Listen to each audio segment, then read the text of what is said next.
Boa noite, irmãos. Hoje é nosso culto de oração. Então nós devemos ter nossas orações em casa. Semana que vem não, essa semana, domingo. Então, domingo, primeiro dia da semana, nós vamos estar aqui reunidos já na igreja. Eu quero convidar a todos, você, se puder sair e vir para a igreja, tudo bem. Agora, se você estiver no grupo de risco, achar que não deve sair, então nós vamos continuar gravando, nós vamos gravar lá no templo e nós vamos ver o possível para ficar bom, tá? Então, vamos ter todas as medidas de segurança, o governo pede, separação ali. Infelizmente, irmãos, nós não vamos poder encontrar, quanto tempo, e dar um abraço. Não vamos poder dar abraço. É só um oi e é desse jeito. Então, mesmo que a gente não concorda, se você não concordar, né? Mas a gente tem que respeitar, principalmente a gente que está no grupo de risco, né? Então, que às vezes tem muitas pessoas que são assintomáticas, então precisam de... às vezes a pessoa já está com o vírus, não sabe que está e está passando, então esse é um problema sério. Então vamos respeitar, o governo falou para a gente fazer desse jeito.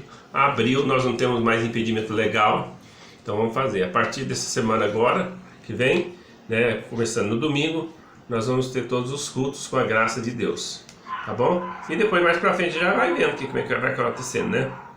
Ok? Então eu vou convidar os irmãos para abrir suas Bíblias em Gênesis 24. Se você quiser acompanhar na Bíblia, então você abre lá em Gênesis 24 enquanto a gente faz a leitura. Na verdade a gente vai andar por todo o capítulo 24. Mas nós não vamos ler tudo, porque é muito grande. Então o capítulo 24 vai ter 67 versículos. Então é muitos versículos, né? Então nós vamos estar lendo aqui apenas alguns versículos para a gente estar meditando neles, tá ok? Então, o título do nosso estudo hoje: Uma esposa para Isaac. Então é muito importante. Vamos pensar o que está acontecendo aqui. Isaac, nesse momento, ele tinha 40 anos. Estava solteiro. Isaac, ele tem uma característica, ele era um pouco mais pacato. Ele não é aquela pessoa que vai procurar. Eu creio que dá a impressão, quando a gente lê a história de Isaac, parece que ele era muito tímido. Então ele estava sem esposa. E o pai queria que ele se casasse. E o pai, ele tomou uma decisão importante. Então ele vê que o filho já estava na hora de casar, só que ele não queria que ele se casasse com as mulheres da onde eles moravam, ali, dos cananeus. Ele queria então que ele casasse com uma parente sua, então uma prima.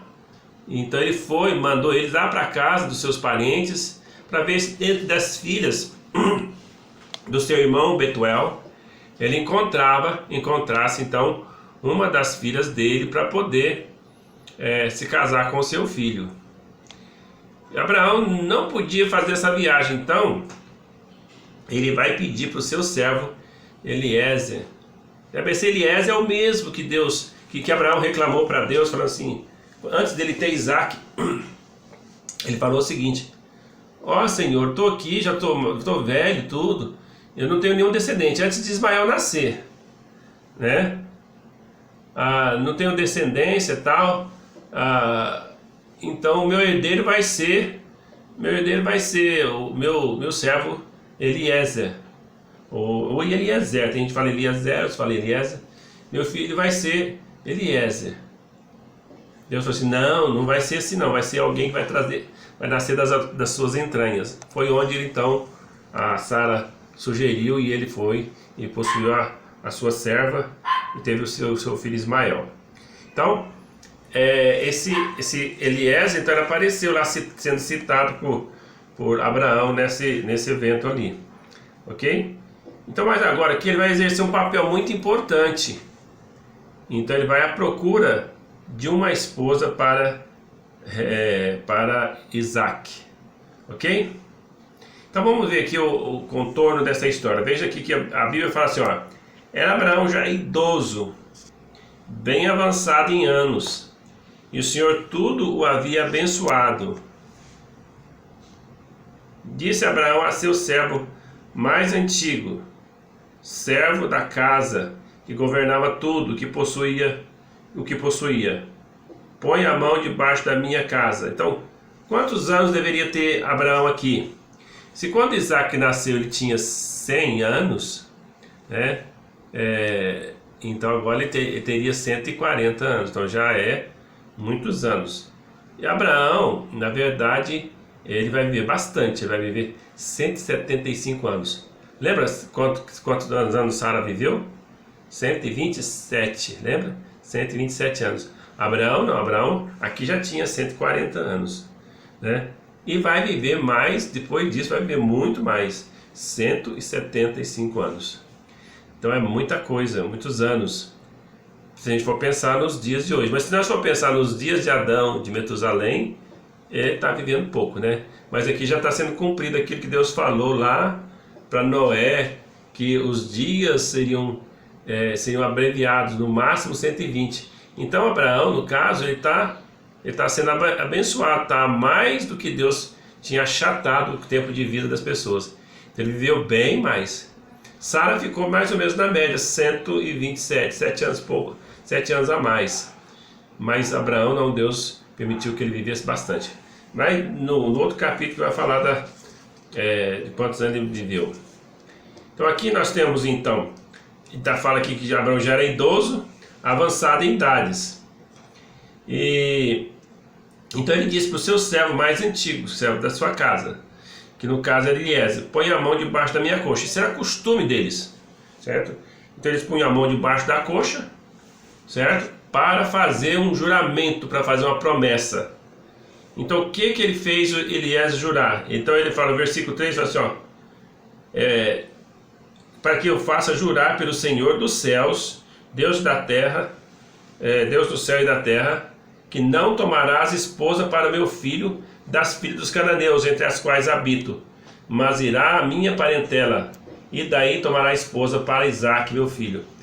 Então, ele com 140 anos, não sabia com quantos anos ia morrer, mas já estava avançado em idade. Assim, ó, eu posso ir a qualquer momento, né? Claro, né? Se está chegando nesse tempo, tá, eu posso ir. Ok? Hoje, né, no tempo da média de vida do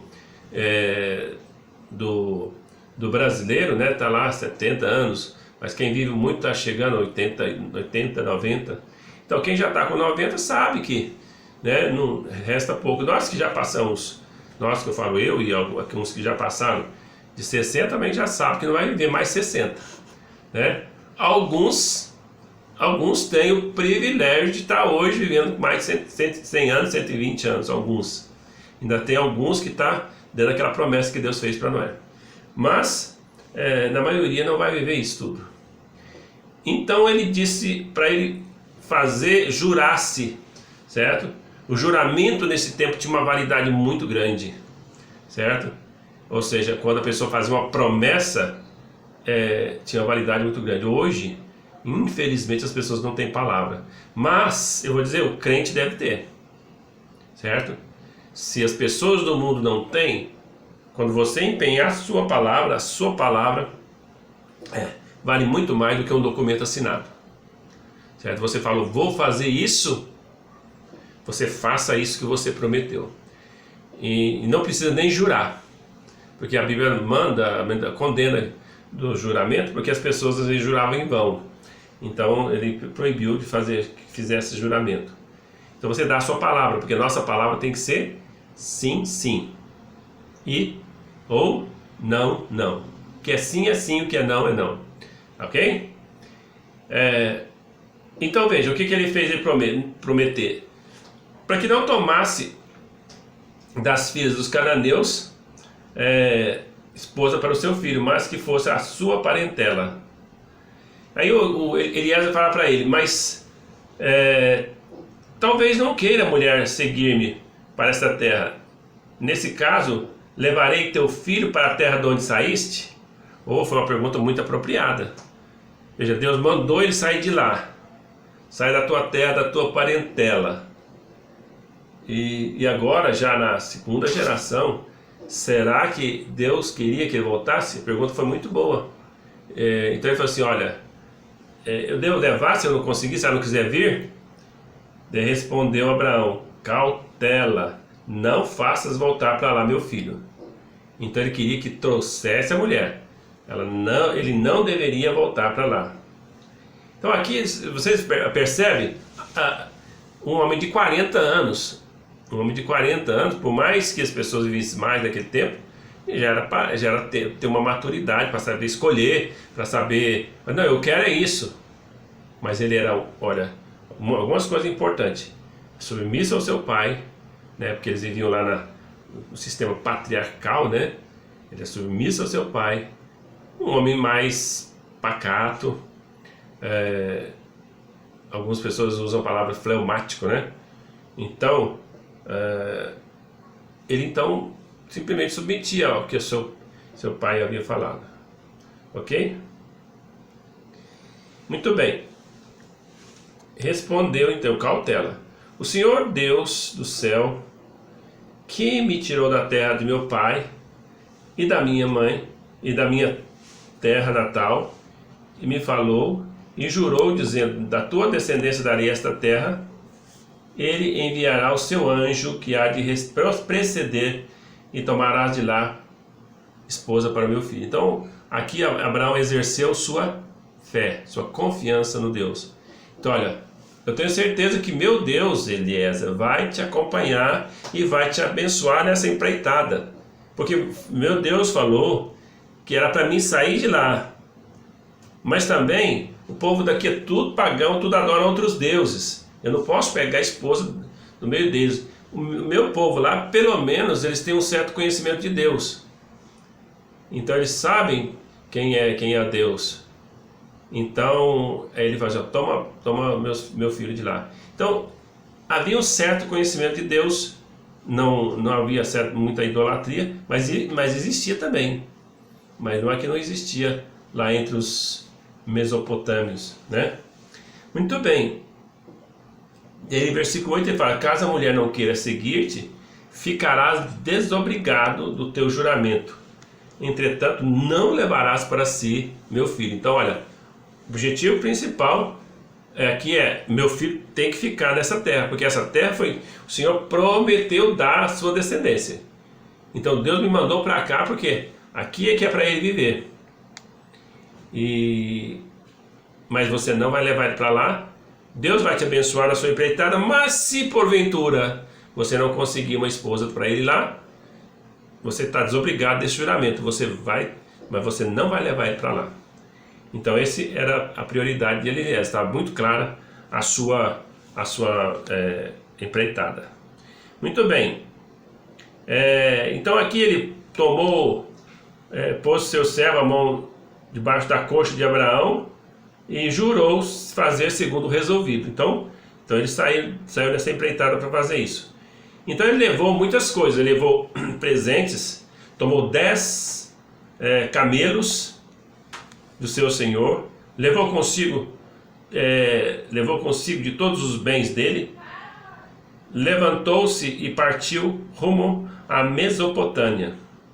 Eu falei Macedônia, não, Mesopotâmia, para a cidade de Naor. Então veja, aqui ele passou e foi lá para onde eles moravam, certo? Só que ele levou de tudo que ele possuía, levou um pouco. Então ele levou camelos, ele levou bens com ele, para poder realmente chegar lá e pagar o dote, enfim, chegar lá, se precisasse, daquele dinheiro ele ia gastar durante a viagem.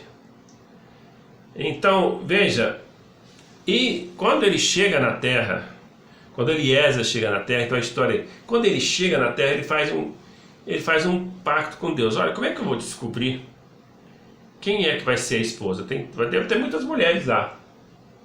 Daí ele pensa consigo, olha, eu vou fazer uma prova. A prova dele foi o seguinte: olha, eu vou. Ele sabia que de determinado lugar lá saíam as mulheres, já estava na Mesopotâmia lá. Daí chegou lá, sabia que as mulheres iriam, as pastoras, né? As pastoras iam lá. Então os irmãos falaram, então tinha pastora nessa época, pastora de ovelha mesmo. Então as pastoras iam lá pegar água para as suas ovelhas, da cisterna, do poço. Então ele fez o seguinte: aquela que eu pedi, dá água para mim beber, e ela disser, toma água, meu senhor, eu também vou tirar para os seus camelos, então é essa que o senhor está me indicando que deve ser a esposa para o filho do meu senhor. E assim ele fez. Então, quando ele chega naquele poço, então ele observa as mulheres e de repente chega Rebeca. E Rebeca então tá lá, tirou a água, tudo, e ele chega e diz para ela, dá-me de beber? E Rebeca dá de beber para ele e faz exatamente do jeitinho que ele tinha proposto para o Senhor. Aí ele falou assim, olha, vamos ver se é parente do meu Senhor. De quem que você é filha? Né? Então, de quem que você é filha? Ele falou assim, olha, eu sou filho de Betuel, então, filho de Milca, mulher de Naor, irmão de Abraão. Então, daí é quando ele estava se apresentando, né? Então ele era irmão dele, filha do irmão dele. Então, na verdade, ele era neta do irmão dele. Então, veja bem, Eliezer sabia, encontrei a pessoa é Rebeca. E aí, ele faz o seguinte, a moça era formosa, de aparência, virgem, a quem nenhum homem havia possuído. Ela desceu à fonte e encheu o canto e tal. Então, era uma moça bonita e ele, então, quando se apresenta para ela, então ele mostra quem ele é, fala quem ele é, e a moça fala assim, tudo bem, vamos para a casa dos meus pais. E chegaram lá para conversar com seus parentes. Bom, chegando ali para conversar com seus parentes, a Rebeca tinha um irmão chamado Labão. Esse Labão depois vai ser ele vai ser um dos personagens muito importantes ali da história futura, mas já tratando quando o filho de Isaac já tiver na idade mais maior. Então, no caso de Jacó. Mas agora aqui, por enquanto, ele ainda está, o seu papel ali é só de irmão mesmo. Okay? Então, irmão de Rebeca. Então, veja, eles simplesmente falaram para Abraão, para Eliezer, dizendo o seguinte, olha, tudo bem, se Deus te falou, só que se ela quiser, perguntou para ela, eu quero. Então tá bom. Então vamos dormir e amanhã você vai de novo para sua empreitada. Eles dormem tudo. Quando chega no outro dia, parece que eles se arrependeram, tudo. Aí ele falou que ela iria, tudo, mas no outro dia ele falou assim, mas olha, vocês ficam aqui mais uma semana, porque para ela se despedir e tal. Eu falei assim, não vamos ficar não, porque Deus já me abençoou e eu tenho que ir embora. Então tem que ver se Rebeca quer ir. Se ela não quiser ir, você vai ter que esperar. Então veja, quando ele pergunta para Rebeca dá o ponto positivo de que quer ir. Muito bem, eu estou pulando a história, estou indo rápido, porque nosso tempo já está terminando. Então veja, e aí Rebeca, finalizando a história aqui, Rebeca vai com ele. E quando chega, quando ela vai chegar, veja, eu vou ler aqui para vocês. Aqui no finalzinho aqui diz, então responderam Labão e Betuel, isso procede do Senhor, nada temos a dizer contra a sua verdade. Eis Rebeca na tua presença, toma, vai-te, seja ela mulher do filho do teu Senhor, segundo a palavra do Senhor. Tendo ouvido o servo de Abraão tais palavras, prostrou-se em terra diante do Senhor, tirou joias de ouro e de prata e vestidos, e o deu a Rebeca. Também deu ricos presentes a seu irmão e a sua mãe. Depois comeram e beberam, ele e os homens que estavam com ele, e passaram a noite. De madrugada, quando se levantaram, disse o servo: permite que eu volte. Mas o irmão e a mãe da moça disseram: fique aqui ainda conosco alguns dias, pelo menos 10, depois dirás. Ele, porém, disse: não me detenha, pois o Senhor me tem levado a bom termo esta jornada. Permite que eu volte a meu senhor. Disseram: chamemos a moça e ouçamos-la pessoalmente. Acho que os pais estavam na esperança dela falar que não queriam, né? Chamaram Rebeca e lhe perguntaram: queres ir com este homem? Ela respondeu: irei. Certo? Então ela foi com eles. Muito bem, agora eu vou destacar o finalzinho da história, tá bom? E é o seguinte, então, vamos estar aqui, versículo 62.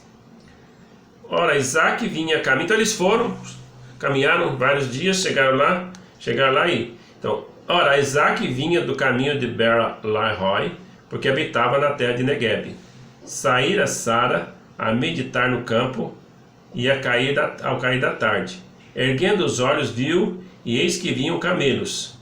Também Rebeca levantou os olhos e, vendo Isaac, apeou do camelo e perguntou ao servo: quem é aquele homem que vem pelo caminho ao nosso encontro? É o meu senhor, respondeu. Então tomou ela o véu e se cobriu. O servo contou a Isaac todas as coisas que havia feito.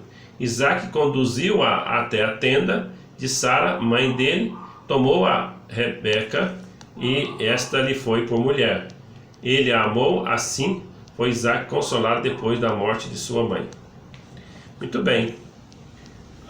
Então nós temos aqui, irmãos, uma passagem importantíssima, essa última parte aqui, onde realmente há o encontro dos dois. Então os dois se encontraram. A primeira pessoa que ela viu foi Isaac, certo?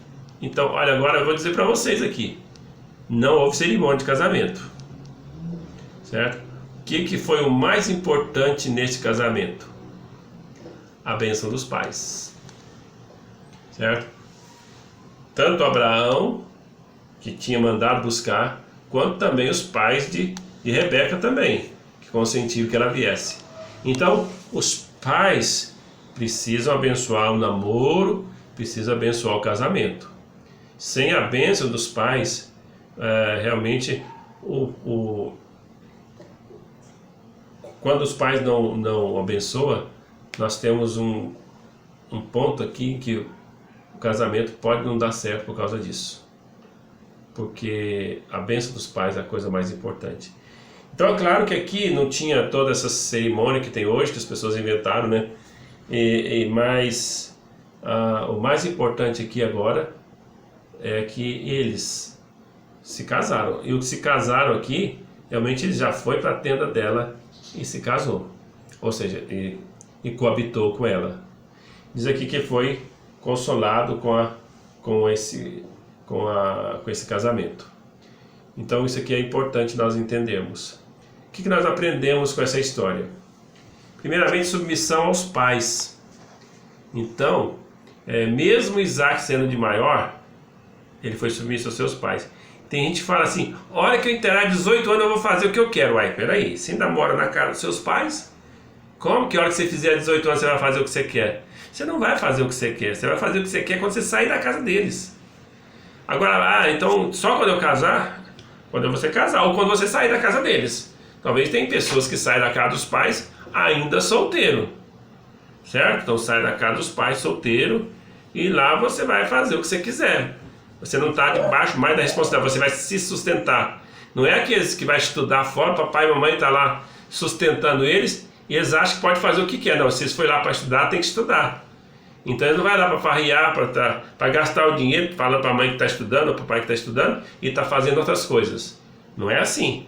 Você vai para estudar, vai estudar. Então está debaixo da asa dos pais, tem que prestar obediência aos pais, mesmo longe. Agora, se você é independente, saiu de casa, não depende de papai e mamãe mais, já é de maior, tá? Tem responsabilidade, tem maturidade e não quer mais estar lá com seus pais, então tudo bem. Mas se você, olha, você pode ter 40 anos, você pode ter 50 anos. Se você está na casa dos seus pais, você deve obediência a eles. Não importa a sua idade. Você não tem direito de desrespeitar os pais. Certo? Então, mesmo depois de casado, mesmo se você namorar com seus pais, você não tem direito de desrespeitá-los. Você vai obedecê-los. Se você não estiver morando com eles, mas pelo menos você vai respeitá-los. Né? Você não mora com eles, mas quando vai lá na casa deles, você desrespeita. Então, a casa deles, você tem que respeitar. Mas quando você vai na casa deles, você desrespeita pai, desrespeita mãe. É como se eles não fossem ninguém, só porque eles é velho. Aí nós temos que amar uns aos outros e ter, principalmente com nossos pais, em grande apreço, porque foi eles que nos geraram. Isso aí é uma grande bênção, né? Eles que te deu vida e eles que te sustentaram, mesmo que agora você está sendo sustentado, se sustenta, mas você tem que realmente lembrar que você tem que honrar seus pais. E quando for na casa deles, trate-os ali com muito respeito, porque é a casa deles, certo? É a casa deles. Você não tem que meter o bedelho lá, você não tem que realmente dar palpite lá na casa deles, tá? Se eles te perguntar, aí sim, tá? Então, pense bem nisso, tá certo? Então, a responsabilidade nossa, como filho, realmente é obedecer. E aqui, Isaac tinha 40 anos, e ele simplesmente obedeceu aos seus pais, tá? Aceitou Rebeca. Rebeca era bonita, podia não ser, mas era, porque ele foi obediente aos pais, ele submeteu, esperou o tempo de casar, esperou os seus pais, casou com quem seus pais quis. Vamos ver a história mais pra frente aqui, que teve muitos que não esperaram, não, fizeram o que queria, casaram com quem queria, sofreu as consequências. Mas no caso de Isaac, não, ele foi obediente. Então é isso que nós podemos estar aprendendo aqui, tá bom? E ouve os seus pais, daquela que você escolher para se casar. Ouve eles. Estou namorando fulano de tal. Primeiramente, ela tem o temor do Senhor. A pessoa que você escolheu tem o temor do Senhor. Ama o Senhor. Não basta estar na igreja não, certo? Porque eu vou falar que é evangélico, eu vou falar que é crente, dependendo da vida da pessoa. Então você tem que olhar se a pessoa é uma pessoa de piedade, ou seja, que lê a Bíblia, que ora, que é temente a Deus, que busca a Deus, certo? E você também tem que ser assim, né? Senão você não pode nem querer casar com um crente, senão você vai atrapalhar a vida se casa com um verdadeiro crente, você vai atrapalhar a vida dele. Então você também tem que ser piedosa, pessoa piedosa, que vive para agradar ao Senhor. Tá bom? Deus abençoe, meus irmãos. Dê para vocês um bom final de quarta-feira e espero que nós tenhamos todo o tempo de oração para falar com o nosso Deus. Amém?